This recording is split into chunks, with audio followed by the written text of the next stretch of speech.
Hi, I'm Adam Geis. I'm David Lurch. We're hosts of the EdTech Distilled podcast, which is a part of the Education Podcast Network. Shows on the network are individually owned, and opinions expressed may not reflect others.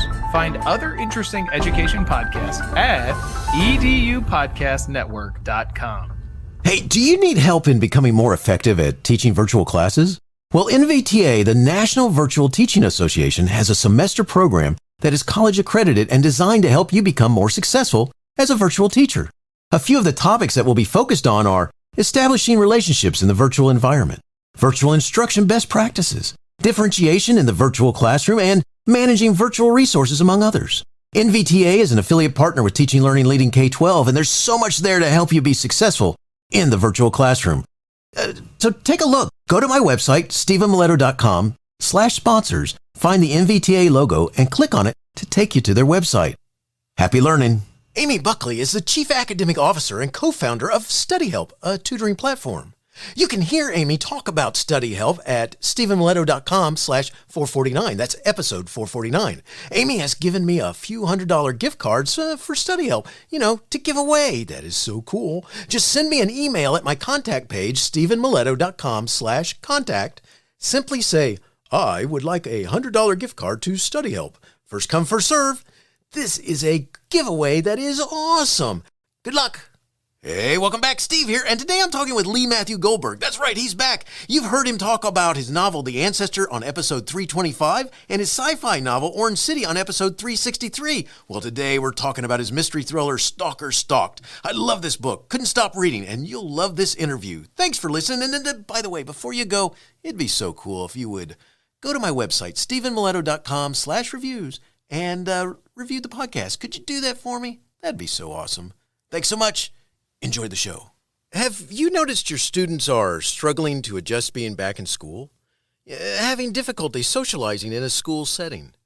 Or maybe facing an increase in peer conflict and engaging in off-task behavior? Maybe even experiencing emotional states that are not conducive to academic learning. As a result, you may feel your typical strategies are no longer working, or you're tired or frustrated, and might really just be unsure how to meet the needs of your students. Just in case that's not enough, you still are human with your own personal life experiences to balance. It's no wonder teachers are overwhelmed, burned out, and ready to leave the classroom.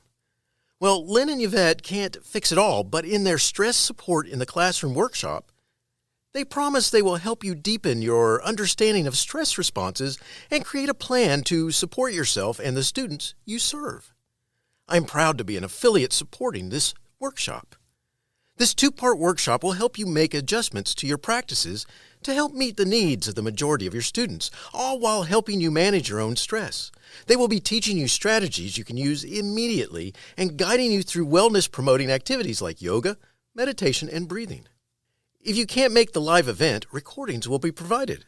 Registration is now open. Sign up at the link on my website, stephenmiletto.com, on the front page, or go to stephenmiletto.com/sponsors. Look for the Connect, Flow, Grow logo and click on the link to register for the Stress Support in the Classroom workshop.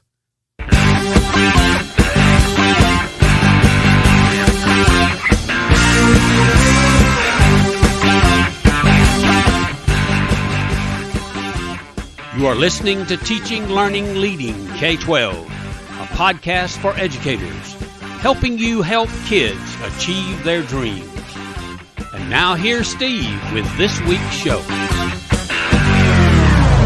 Matthew Goldberg is the author of the novels The Ancestor, which you can hear us talk about on episode 325 of this podcast, Slow Down, The Mentor, The Desire Card, Orange City, which you can also hear us talk about on episode 363 of this podcast, and the young adult series, Runaway Train and Grenade Bouquets. His books are in various stages of development for film and TV. He has been published in multiple languages and nominated for the 2018 Prix du Polar, and he is the editor-in-chief and co-founder of Fringe, dedicated to publishing fiction that's outside of the box. After graduating with an MFA from the New School, his writing has also appeared in the Los Angeles Review of Books, The Millions, Volume 1, Brooklyn, LitReactor, Monkeybicycle, Fiction Writers Review, Cagibi, Necessary Fiction, Hypertext, If My Book, Past 10, the anthology Dirty Boulevard, the Montreal Review, the Adirondack Review, the New Plains Review, Underwood Press, and so many others. He is a contributor to Pipeline Artists also. His pilots and screenplays have been finalists in Script Pipeline, Book Pipeline, Stage 32, We Screenplay, the New York Screenplay, Screencraft, and the Hollywood Screenplay Contest. Lee is the co-creator of the Guerrilla Lit Reading Series, and we're excited to have him back on the show today. Today, Lee will be talking about his novel, Stalker Stalked. Lee, great to have you back on the show, and say hi to everyone. Hey everyone, and yeah, thanks again for having me, Steve. This is always a blast to do, and I think we'll have fun with this one. This is my most crazy of all my books. That's awesome. It's glad to have you back, and I got to tell you, you're right. This is definitely crazy because there wasn't really craziness in the first one. That was all serious, No. and then in the second, it's like I saved all my crazy for this book. I love it. It's and I'll agree with you. You did. So, it's a good thing too. So, what we got to do is we got to start here because this book is awesome. All right. I loved it. I couldn't stop reading it. And, matter of fact, I finished it in one setting, and that's very unique for me. Ooh, okay. Oh, wow. I like it. I'm an avid reader, and normally though, there's lots of things that interrupt me. Well, okay. Yeah, not this time. Okay. So cool. Very cool. So before we dive into the story itself, talk about where the inspiration came from for Stalker Stalked. Sure. So I wanted to write a stalker book. I just had in my head that I had just come off writing my book, The Ancestor, which is a very research-driven, long historical novel. And I wanted to do something a little kind of easier for myself. So I was like, let me write like a fun thriller about a stalker. And I was like, they've been done so many times. How could I make a little twist to it? And I was like, what if the stalker becomes stalked, and kind of turn the whole tables on that? And then I thought to make it more ridiculous and kind of, satire and funny, to bring in this reality TV aspect of it. So the character's obsessed with reality television, and it dilutes her own reality as well. So you don't know, is she being stalked? Is she not being stalked? Is she stalking somebody else? So the whole book is almost like a clusterfuck, basically. I love it. I love it. It was awesome. And it's so cool because that's what makes it so engaging, because you're like, well, what's really going on here, man? And I love that because it doesn't, just as you think, you know what's going on.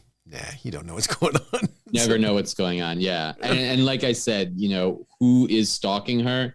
Nobody has ever guessed as to who the actual stalker is. So I feel like I did my job with that. You definitely did. I had no clue who that was going to be. So that just totally surprised me. An aspect of your story deals with these different addictions. And one addiction has to do with a fan love of the voyeurism associated with the characters, actors, storylines of reality TV. And I got to ask, are you a fan of reality TV? And let's go from there. I actually really am. I'll read Dostoevsky for fun, but I love a good reality TV show. Nice. My favorite has always been Survivor. I have seen every single Survivor episode. It's on the 41st season. But that's like a good reality TV show. Like there's like gameplay and there's athleticism.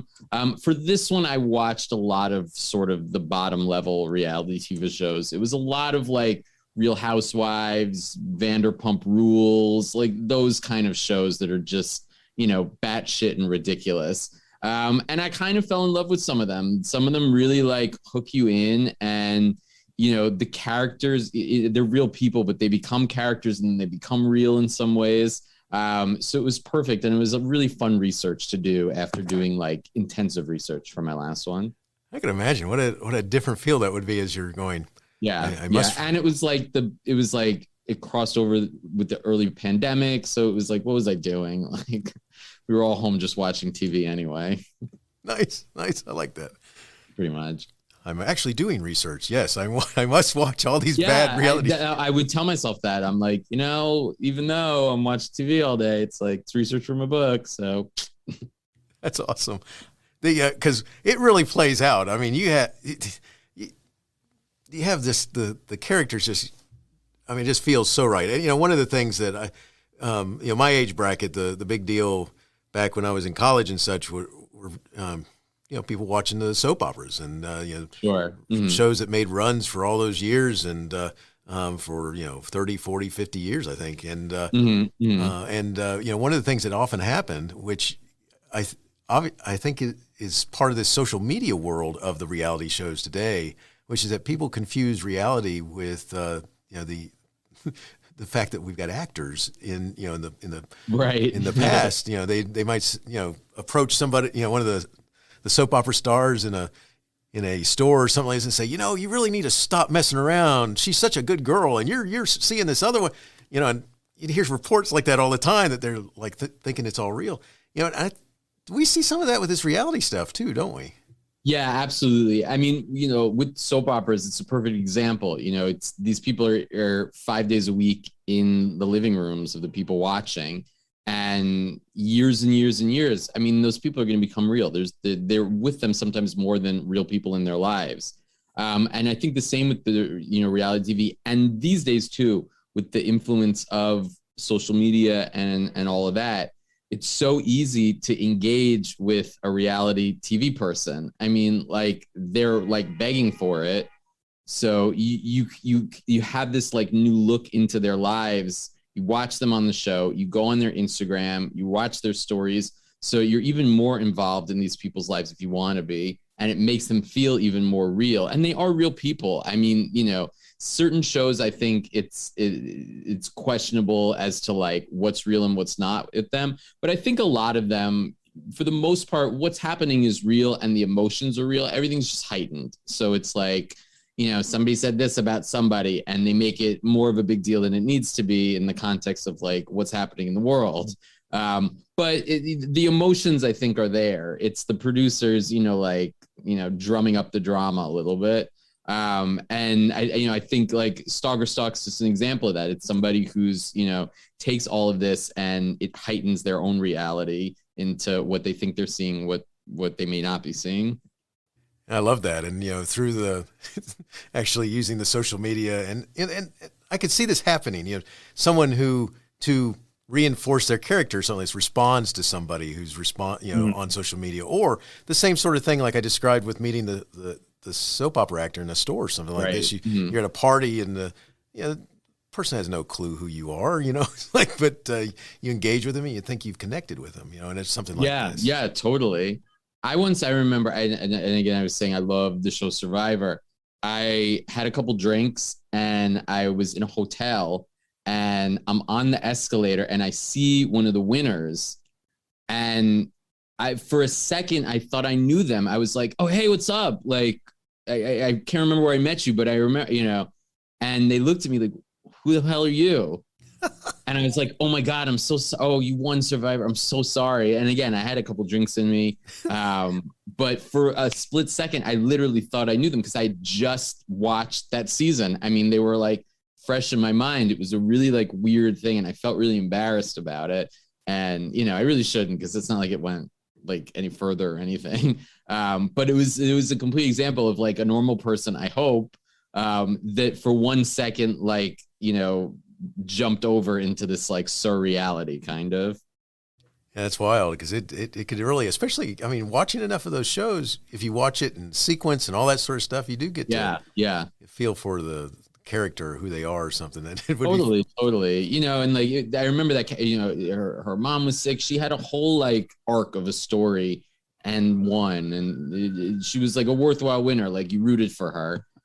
So yeah, it was a very bizarre thing. I just remembered that now, actually. I didn't even put that in the book or anything.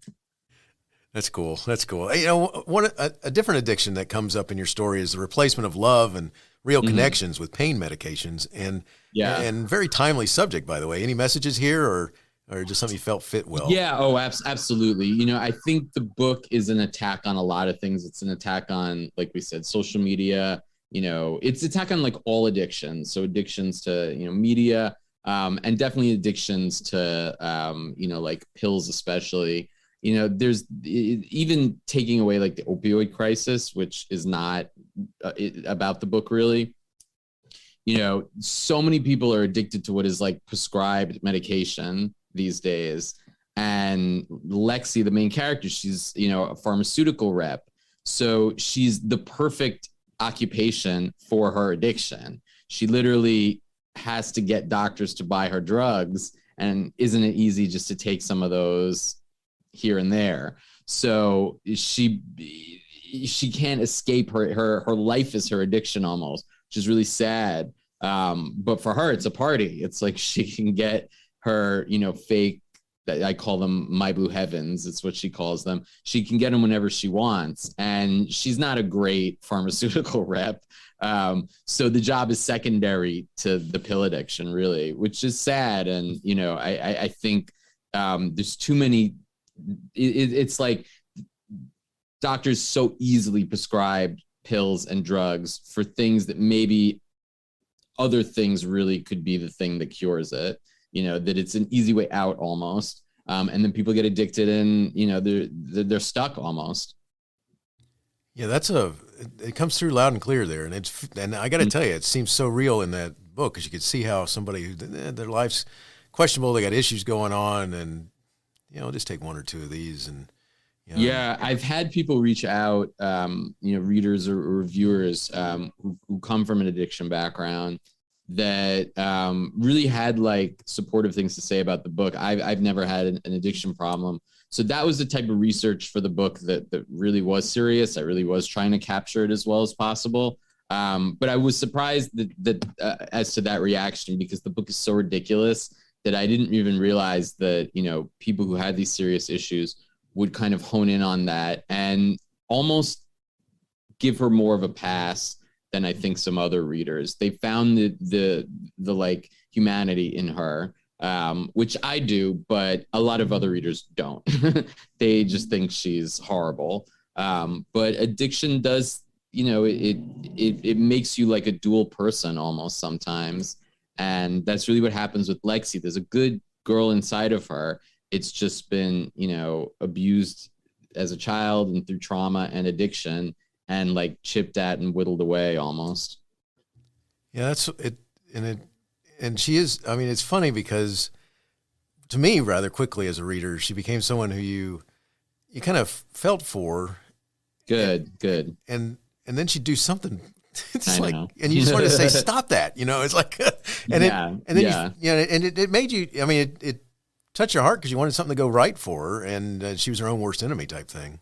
I would hope so. I've had, there was this one reviewer that was just like, she's the worst person and I hate her. Nice. But I read the whole book and it's like, did you really, like, you kind of loved her. You love to hate her sometimes, but I think she's very human. It's this thing that happens sometimes, especially in the publishing industry, where we have to like love our characters. Editors have to love a character and like connect with them. And, like humans are complicated people, and we certainly don't love everybody that exists. And, a lot of times people are horrendous and people are horrible, and those people have stories to tell too. And like, this is one of their stories basically. Which I think has made it hard to connect. Like a huge commercial publisher was not interested in this book at all because they didn't like the character. That was really the main reason. They just didn't like her. That's sad because, yeah, quickly you started rooting for her because it's like, come on, we can. Yeah, I think so. And my current publisher, of it, that was his reason. Like he saw again, like the humanity in her. And that publisher, all due respect, they like kind of those type of unreliable, unlikable narrators. It's a press that really is like for that, which is great because, like you shouldn't, it's a weird thing to be like, I have to love this character to read the book. To me, I just don't know. Maybe it's like the New Yorker in me where it's like, I know I don't love everyone. That's funny. Yeah, that's maybe I don't know. Like, to grow up and live with 9 million people for my whole life, it's like you're not going to love everyone, right? Definitely not. It's funny because I just can't. I don't know. It's because there's an interaction with her and someone who stayed by her side for all these years, and and then it's that interaction. I could see somebody hating her, but at the same time, it still kind of works itself through it all the time, which tells you that there's something good. And I wanted to point this out. One of the things that Lexi does a lot is with sometimes just absolute strangers, she explains what she was doing or why she did something, and that's when that's what made me start feeling for her. That's interesting. That it's like, I never thought about that, but it's like that's the person who she maybe could be the most honest to, almost, because they don't know her and they don't know her like crap, almost, her past and her trauma and her addiction. It's just like a sounding board, kind of. When she ultimately goes to the therapist towards the end of the book, and even though then she slides back, when she has that moment of therapy, I think that's like an awakening, because that's something she probably should have done as a child, you know, if she was in a normal circumstance. And in the absence of that, she never really had somebody to like just be honest about things with. And I think that's like a sweet moment that she has, where the therapist sees her. She doesn't judge her. She just sees her. And, you know, she's like judged her whole life always. Yeah, and I think that comes through strong. That's all. What you're describing is all part of why I like the character, because it's like you just start to, and like I said, when she starts telling people, and she says to herself, "I'm not sure why I'm telling you this," but you know, it's like, oh, there's that real person right there. That's she's just trying to. There's also something very like, especially writing her, there's something very freeing and childlike about her. She does not give an F, and she does whatever she wants. You got that right. Without any like, you know, so she lives this just like, she's just pure impulse, you know, and that was writing her. It was just writing somebody who like almost never thinks twice, never like takes a beat, just does. So she was a really, really fun, probably one of the most fun characters I've ever created. Because she's so like anything could happen almost. So as a fiction writer, like she's perfect for that, because it's like no holds barred almost.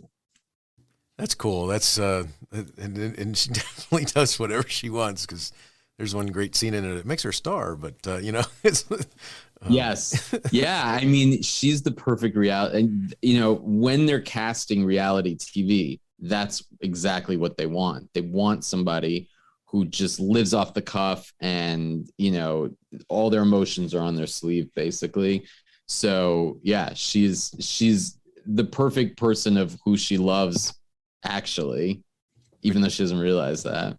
Which is so awesome. So cool. You know, one of the other addictions that you have in here is that we've already referred to it a bunch of times, is the stalking of another person.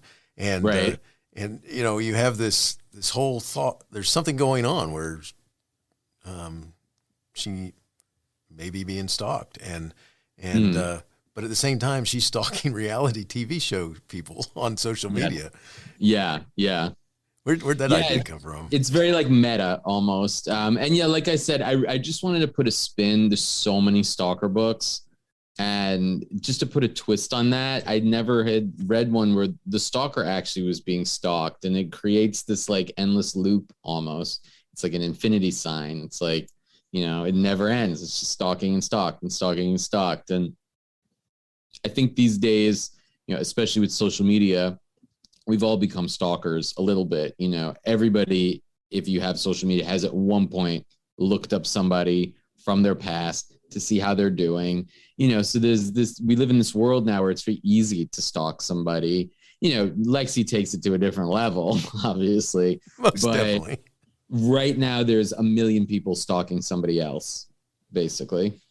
Easy.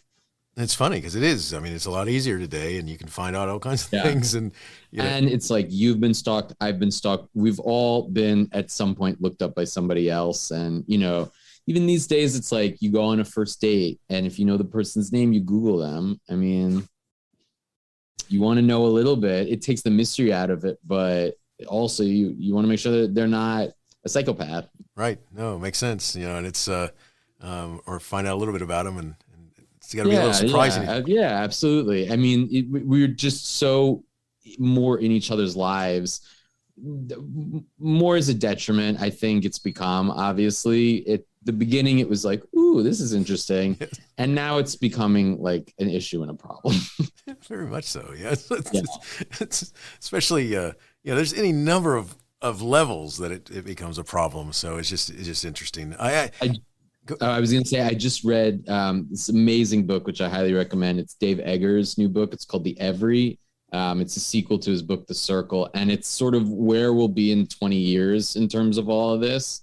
And if you really want to read like a horror novel that's masked as not a horror novel, it's the most frightening thing I've ever read, really. Wow. Because it's so real and true, and just how we behave as a society and what society is like moving towards in terms of social media just taking over everything.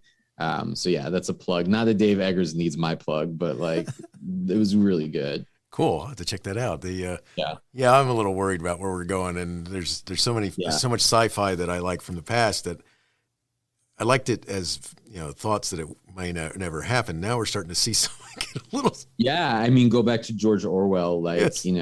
More than ever, Big Brother is a reality.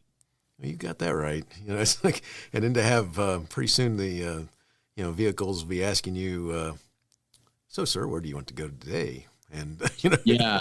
Oh yeah. I'm actually all for that because I've never gotten a driver's license because I'm actually afraid to drive. Nice. So I've been waiting for those cars my whole life. Like, bring it. Nice. And see, New York seems like a perfect setting for just block off all the streets and only allow those vehicles. Yeah, or you know what? We don't need vehicles here. Like, just get rid of them. We could do that too. We could do that too, which would be cool. But we don't need it. Yeah. But if it starts deciding whether where we're going is exactly where we really need. No, sir, you don't really need to go there. I need to take you. Right. When AI has an opinion, yes. that's when we're moving into a scary territory. Definitely. Got that right. But I'll have to check out that book because that seems like something. Yeah, it was brilliant. Brilliant book. Yeah. Very cool. We've mentioned a little bit of this coming and going here, but your protagonist has some character flaws, which is a serious understatement. Yes. So to say the least. Kind of describe when you started designing or creating Lexi. Who is she? Yeah. Who is she meant to be? Yeah, that's an interesting question. When I was creating her, it was the same thing I did for my book Runaway Train, also because they're the only books I've written in the voice of a female, which I had never done before.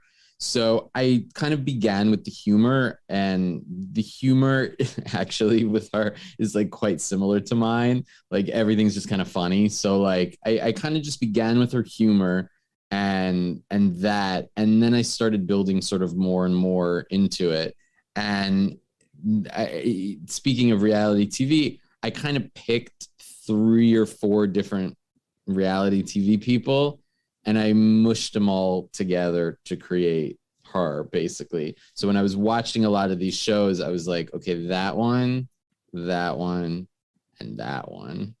And she kind of became from that. So like, I would really actually love if one of those people ever read the book to see if they ever saw elements of themselves, which they would never admit to, but if they saw elements. And I won't say the people because that's probably really mean to do, because it's not in the best light. But on the flip side, it also is a testament to like the love I had for them, because they were so much more noticeable than everybody else in the cast. They really stood out, so they kind of did their reality TV job. So maybe they would be, who knows? Yeah, who knows? So self-involved anyway that like it'll go over them. Yeah. Right. That or you're gonna find yourself accosted on the you. Well, like, okay, I'll give an example of somebody. This was it was the show The Real Housewives of New York, which was the one I watched the most, obviously because I'm from New York. And there was a woman seasons back. She had her leg amputated. She was in a terrible accident when she was a child on a farm, and she lost her leg, and trauma. And she was actually a pretty horrible person on the show. She was really just awful to everybody. And she was trying to make a point at a very fancy restaurant, and to try to show how she's not fake. There was like an argument like, you're fake. And she's like, I'm not fake. And she takes off her fake leg and she throws it across the room and she screams, "That's the only thing about me that's fake." And that moment was the exact, just like what Stalker Stalked would be. Like that could happen and that was a reality was what I was going for. So I used that as just a baseline. I was like, okay, that ridiculousness is what I always want for this book, basically. So thank you. Her name is Aviva Drescher. Thank you, Aviva Drescher. That's awesome. That's awesome. That's cool.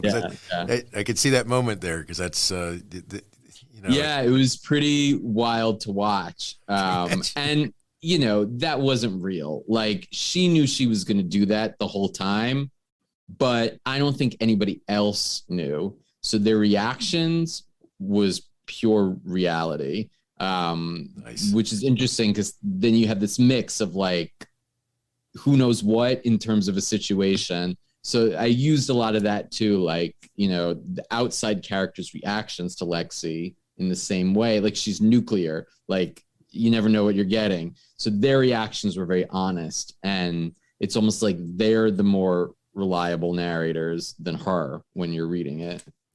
That's awesome, because that really is. And since you brought that up, I got to go there, because that's one of the things with your story is that your main character, without me going too far into it, I mean, she's not exactly the most reliable source of information. No. and she's the one telling you the story. That's cool. Yeah. Yeah, there's a device in fiction writing, the unreliable narrator, and it's classic in Catcher in the Rye, Flowers for Algernon, like some of them, the best books in literature have an unreliable narrator, and sometimes you don't quite know. Like Catcher in the Rye, you don't really know until the end, because you don't realize until the end that he's like going to a mental institution. You just think he's like a very glib, teenager. But Lexi kind of lets you know from the start she's pretty unreliable. So she's kind of almost giving you like a heads up.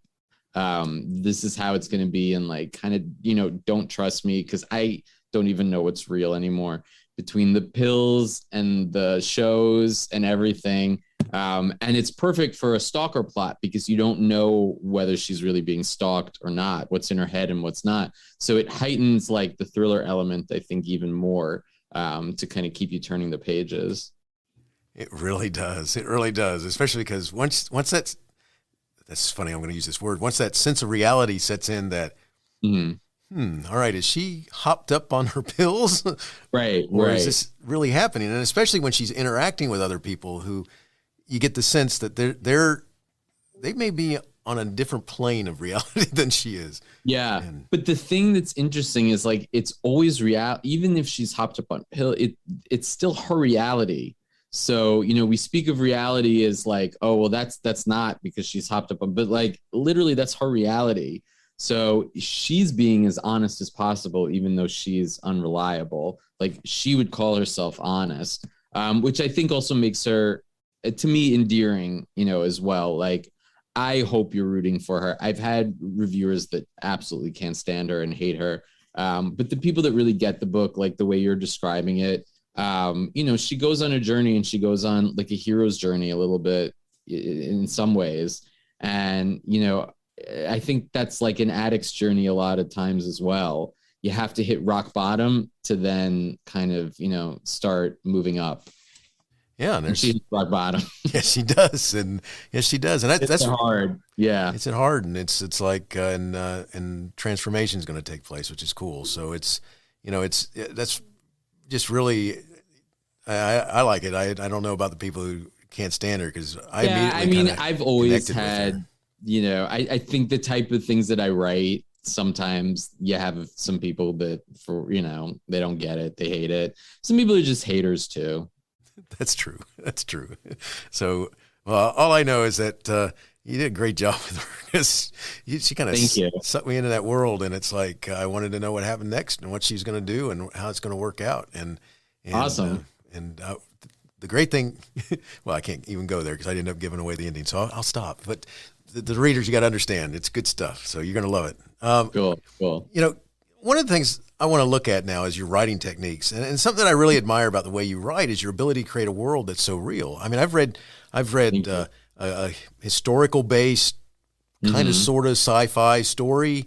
Yeah. I've read sci-fi by you, and now I'm in this world that's real. That's it could be just happening right out there in the streets today in a big city. And, yeah. And it all feels real. I mean, Thank you. What do you do to make this happen? I mean, how'd you do that with Stalker Stalked? I don't really know. I just, it's something that's just like, I've been writing since I was like a very, very little kid. It's always what I've wanted to do. And a lot of times I've described this before to people. I've heard Stephen King actually say this. I leave my body and I go somewhere for a few hours and there's stuff on the page. And usually that's like my best work when that happens. So I don't always know. I mean, I think the best answer I can give to that is I always try to find empathy in any character that I create, even the worst characters. You haven't read my book, The Mentor, but the Mentor is the most evil of all characters, I would say. And he was the most difficult to write because, I mean, he's a killer. But I had to find his empathy because he's a person still, and I had to walk in his shoes in some form.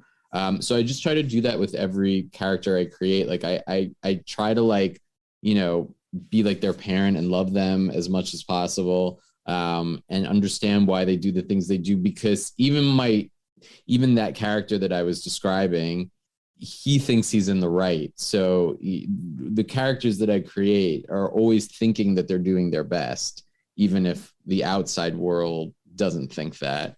So that sometimes helps to like ground them in some type of reality. And all my books, like, a little bit flirt with reality. We're in our world, but there's always something a little tweaked in it. And to me, that just makes it a little more interesting. My young adult series, not so much, but all the other ones, like, there's always a little something. Like in the Ancestor, like you said, it just flirted a little bit with like the supernatural, and Orange City, of course, like that one doesn't take place in this world, really. No, different reality. So, but I'm working on the sequel right now. That's the book I'm writing. Cool. Very good. Very good. Yeah, it's called Lemon World. Cool. I was going to ask you, is it still called what you were thinking about it before, Lemon World? Lemon World. Yeah. I've finally gotten around to working on it. So yeah, I don't know. I'm about a quarter finished, I would say. Excellent. So I just want to say kudos to you, because I don't, you know, I read some writers, and sometimes it takes a little bit getting into the world building that they've done, and it's not so with yours, which is cool. Thank you. Just kind of able to step right into it, which is nice. And in this case with Stalker Stalked, I don't know about other people, but I'm pretty sure I've met a couple of these people in your story. Yeah. I mean, oh yeah, it's definitely in Stalker Stalked. Like, you know, part of what I love about living in New York is, like, you know, overhearing dialogue and putting it into my books as well. And yeah, Stalker Stalked was like the perfect one for that. Like, definitely some things I heard on the street made it into that cool book. And like I said, it was just a really fun book to write. I wrote it really fast. I think I wrote it in like 3 months, like the initial draft of it. Nice. You know, it has like a propelled feel to it. So I think it works really raw, and, you know, like, it's not the type of book where it's like every sentence is a jewel, you know, like it's not like a Lauren Groff book or something like that, where every sentence is just like so perfect and, like, you know, almost, you know, watched over and, you know, needed to make as perfect. This one is just like go right through it. It really does. It travels well. It travels well. That's kind of a strange thing to say, but I mean, it moves you. I get what you mean. As a reader, and it's cool. And it's like I said, I swear, I've had interactions with many of your characters, and even someone like Lexi, who was briefly in my world, who was not really my associate, was one of my best friend's associates, who I was like, oh, okay, and yeah, just kind of. Yeah, I think everybody knows Alexi in some form. It's that person you want to help, but you're like, do I really want to involve myself? Like, is that really? Do I want to open that Pandora's box, to use like a, you know, a thread in Stalker Stalked? Yes. Yeah. But she's like hungry for it. You know, she wants people to help her. She wants to get better. She definitely does. Like, she understands she's not at her best. Very much so. And by the way, you brought up something that you really had me freaking out over, the Pandora's box thing. All right. So I'm like, okay, yeah. That's a real cool section. It's like, later. Yeah. I mean, again, in thinking like as weird and ridiculous, like, you know, there's a huge chunk where she gets involved with like furries, which are people who like wear stuffed animal costumes when they're getting intimate with one another. And it's this whole underground scene. And like, I didn't personally do the research, but I like went on like a chat thing just to, like talk to some of them about it, while I was doing it. And yeah, she kind of goes into these underground scenes and then somebody leaves a Pandora's box outside of her. And the scary thing about that is like, it can mean anything. And then she's being stalked by someone in a zebra costume, so she's living. She definitely was. And that is the box itself makes it all of a sudden, this is a little scary because what is the message there? So I thought that was cool. So just to note, that really, that grabbed my attention right there. We get, one of the things that I want to make sure that we talked about is that, I mean, I've been going through this with you right now. I mean, I feel like these people are real. I not in a scary way. Don't worry. I'm not going to be calling up. Yeah, no, I guess Lexi's number or something. But but there's just this reality to the characters, like her friend they've been friends since they were little kids, and there's some backstory there that's awesome. And and even though Lexi's treatment of her is not exactly the best, she still decides to stay with her. And and that character itself is somebody who, I mean, she's so real. She's not just like, you don't feel like she's just a tool or some sort of thing that the writer inserted to. Oftentimes it's like, especially if you're not in a good place, it's like you hurt the ones you love the most. So that's her best friend. Her best friend is like, been her ride or die her whole life. But Lexi's so miserable, it's like she can only put out that misery. So unfortunately, the friend Priya is the one that gets the misery, and whether Priya actually is the one stalking her too. So there's, that element of it all. But that character is like, there's a lot of just bad people in this book, and that character is like the purest. She's just like somebody who looks out for her and takes her abuse and stops enabling her. Like, she's one of the first people who's like, you need help. Like, you need help, and I can't give you the help anymore. That's what was cool, is that, and it's so, and that those interactions are so just very real. And it's so cool. And just a note, I mean, one of the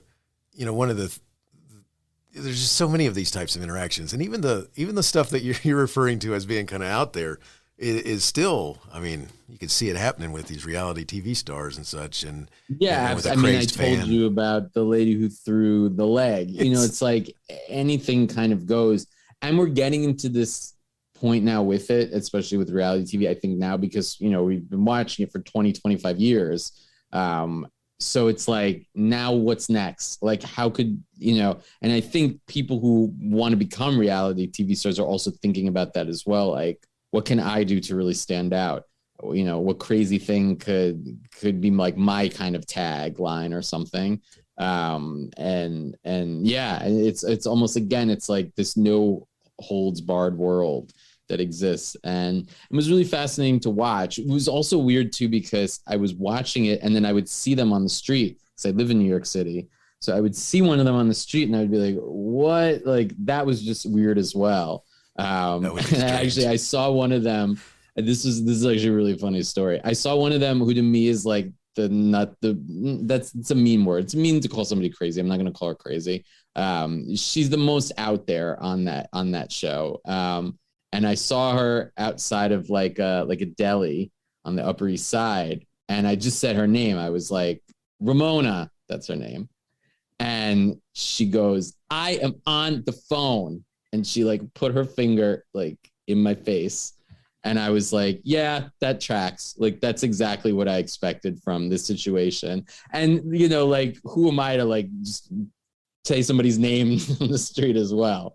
That's awesome. Yeah, it was really funny. And then I like got a sandwich and I came out and she was still screaming at the same person she was screaming at on the phone. I sent the email.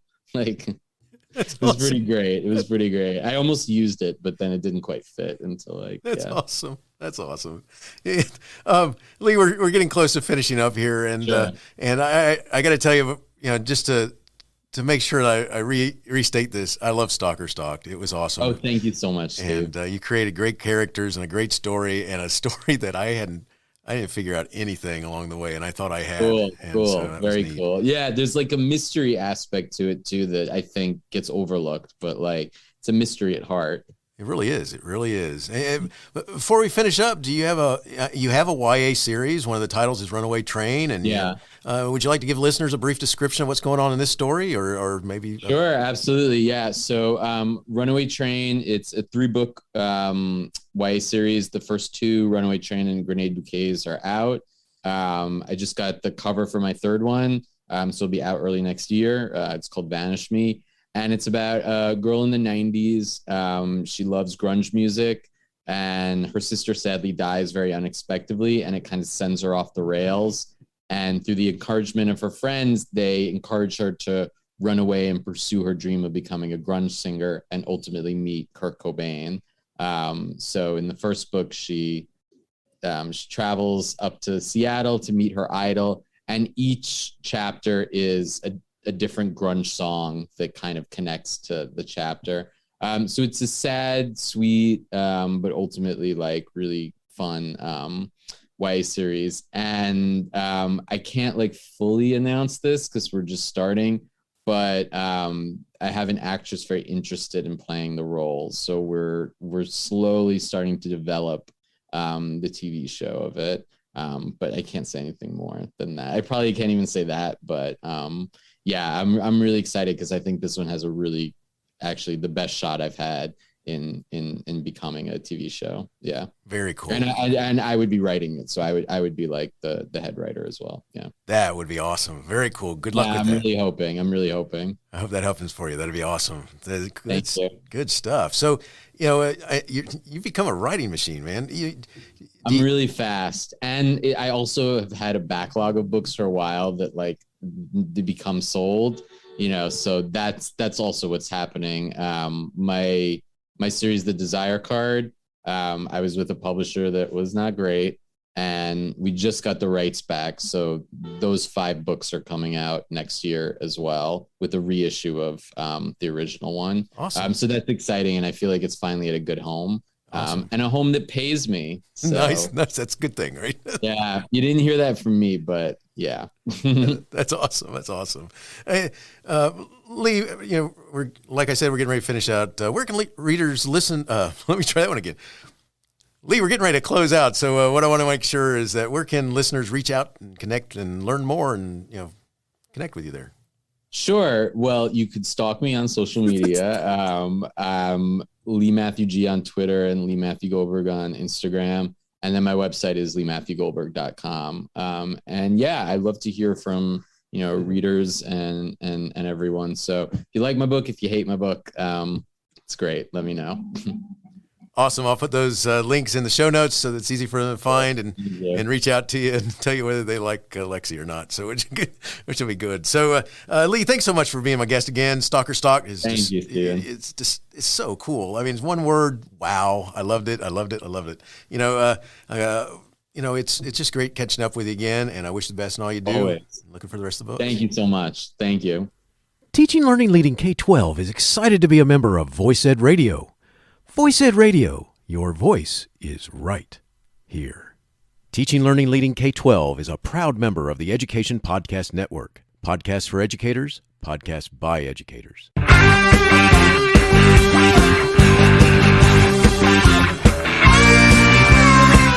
The opinions expressed on Teaching Learning Leading K12 are those of the guests and host. Teaching Learning Leading K12 is intended to share ideas, advice, and suggestions for classroom teachers and school administrators.